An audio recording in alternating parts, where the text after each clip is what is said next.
Hi Monique, welcome. So we're the end of the 7th month, which is, it's not been a very easy year. It's been a rough ride, specifically on financial markets, world economy. We've had a number of surprises, but it's been a tough 7 months. Hi Theo. Yeah, it looks like we saw a bit of an uptick over July. So what happened in markets over the last month? I think what we've seen is that we've seen higher inflation worldwide, expected.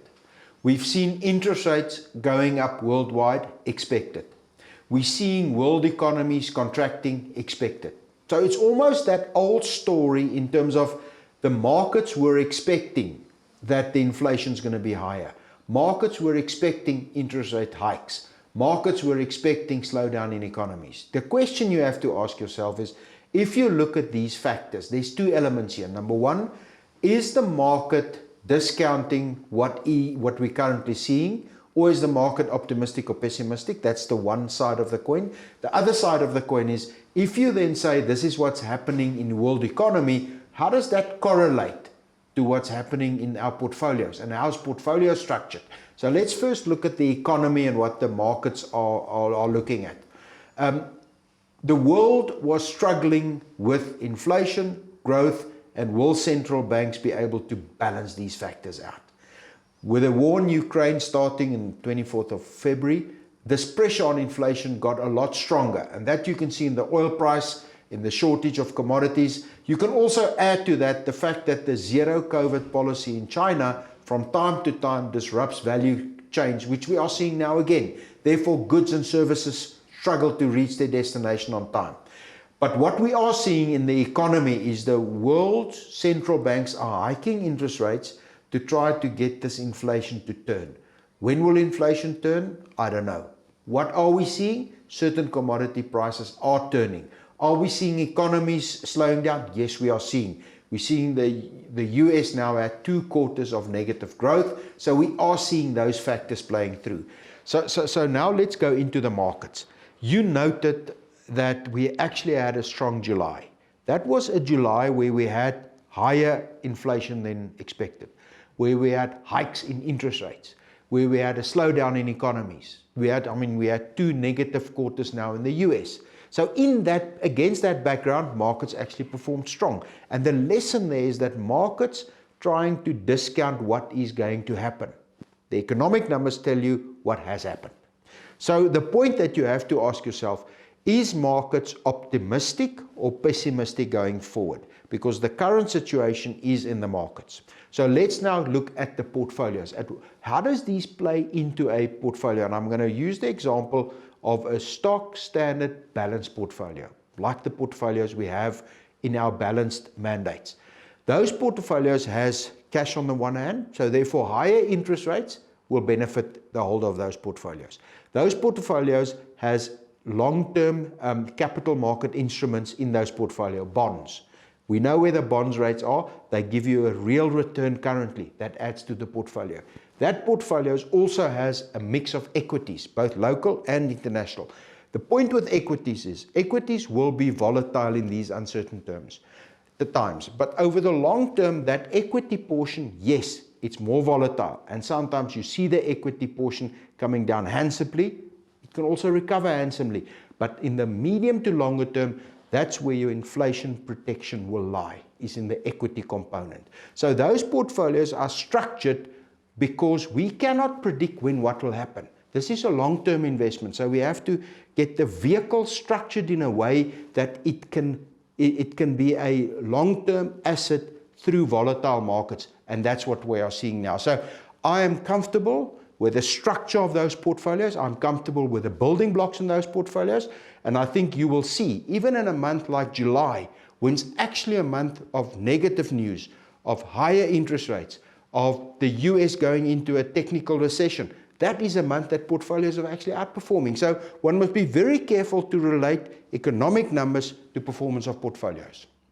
So true, Theo. And we've had quite a bit of news in the last couple of weeks with regards to Eskom and the greylisting or potential greylisting of South Africa. In terms of Eskom, what do you see happening there?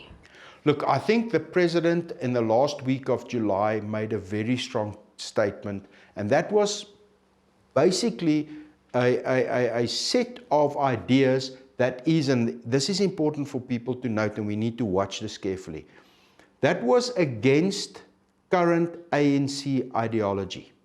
Current ANC ideology is still based on a very strong developmental state run by the central government. Now, this move away is a very, one mustn't underestimate to what extent it's a move away. Why did it happen? Simply because there's a crisis. We had load shedding.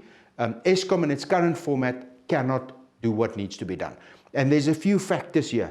Number one, the private sector participation is a lot bigger, and you will almost find some kind of privatization by stealth. Not saying we privatize it, but functions and value change within the bigger electrical supply chain, generation. All of that are becoming more and more towards the private side.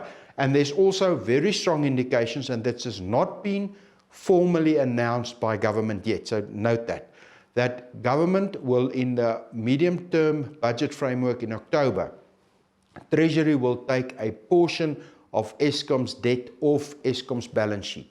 Eskom has debt of roughly 400 billion, and what is being reported is there's a good chance that half of that, 200 billion, might go onto Treasury's balance sheet. What does that mean? For Eskom, it means that the interest or debt servicing will be less, and Eskom has from time to time noted that this massive debt makes it impossible to do maintenance, to do research, to do training, to take a longer term view, because they have to pay the interest, they have to service the interest.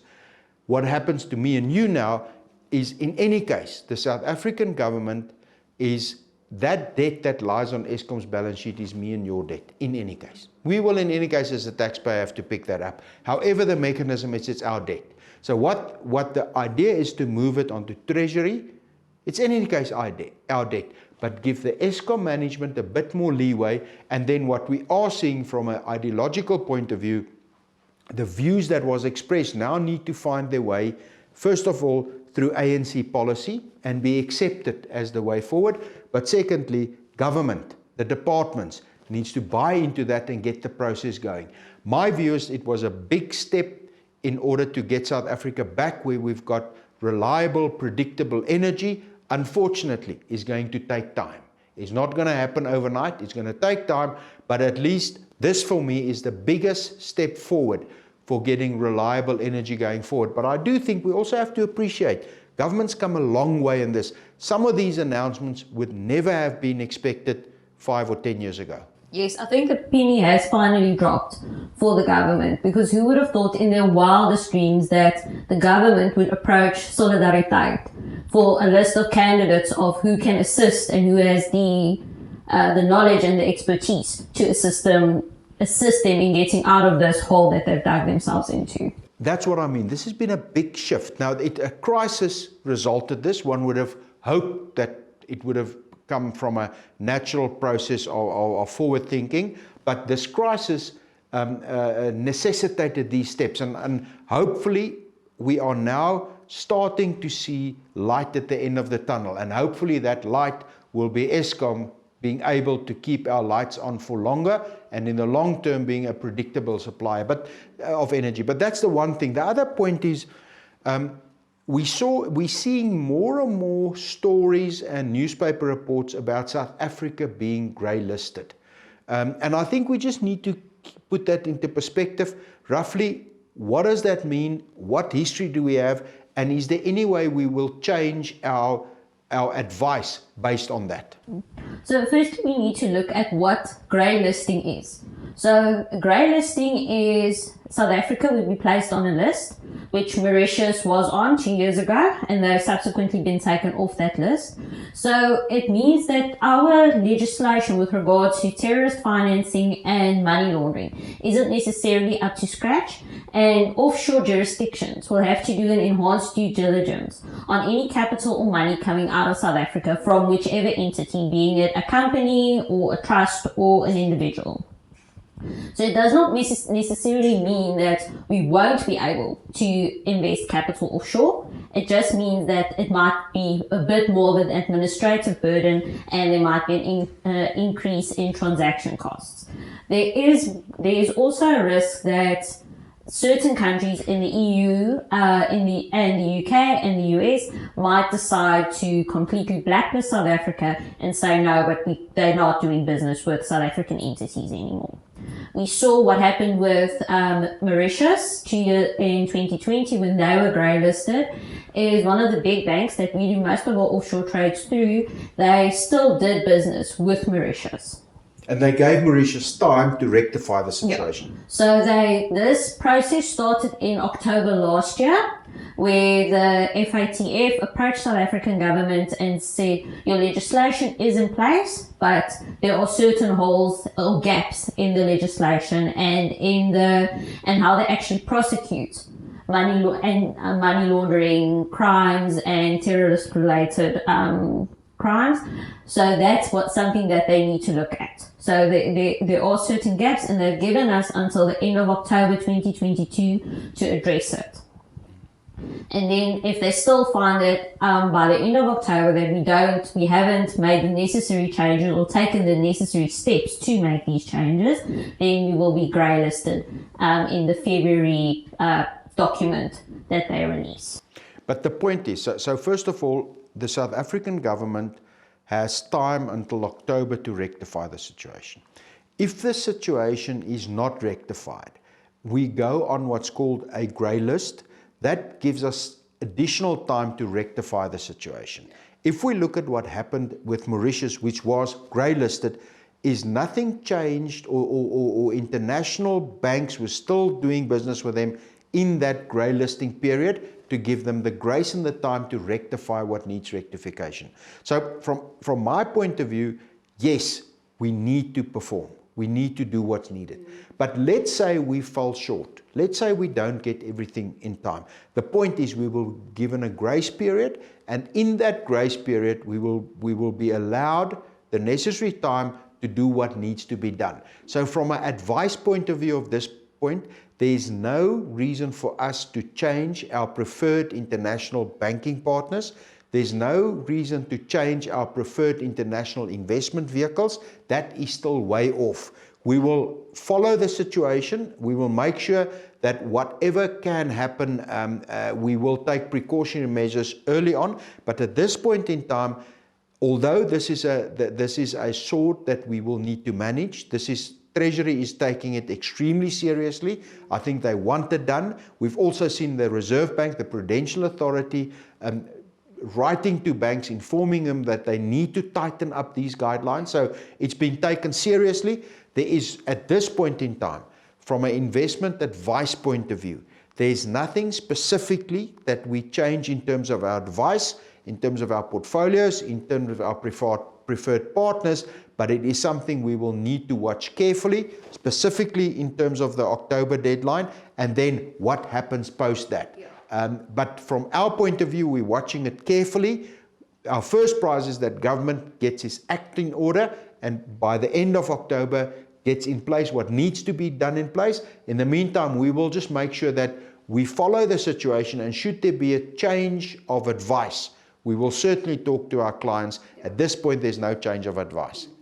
And it's just also important to note that money that is already offshore, that is sitting in either a feeder fund or directly offshore, it doesn't necessarily mean that it would have to come back to South Africa. That's not part of this. It's not part of this. This is more part of the legislation around the application to do business with the international party and to take the money offshore. It is not to do with the money that's already being managed offshore. That is not what this is about. And I think we need to just make sure that we understand where this fits into it. Monique, in terms of our house view, our investment view, our base case view, let's start with the currency. People are talking about the currency continuously. Our base case view in terms of the currency, if you are underweight international, what is our view and triggers? So we're still looking at 15.50 to the dollar, but if clients want to take capital offshore and they can do it in euros or in pounds, we look at 17 rand to the euro or 20 rand 50 to the pound. Because most offshore portfolios or the portfolios that we manage they're diversified across different currencies, so you can take capital offshore in any of those currencies, whichever gives you the greatest benefit at the time. So the dollar is 15.50, the euro is 17 rand to the euro, and the pound is 20 rand 50. So that is if you're underweight and we need to get your weighting online in line with what your overall asset allocation should be.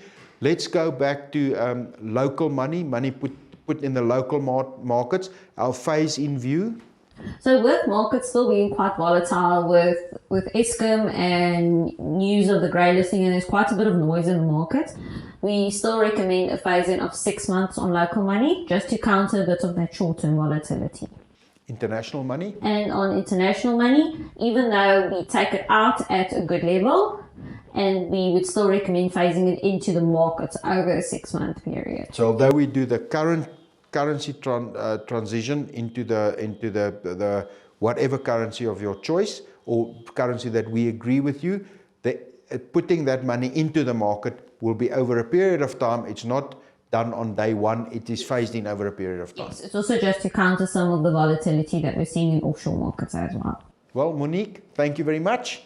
The year's got 5 months left, and let's hope that the next 5 months of the year treat us better than the first 7 months of the year. Thanks, Theo.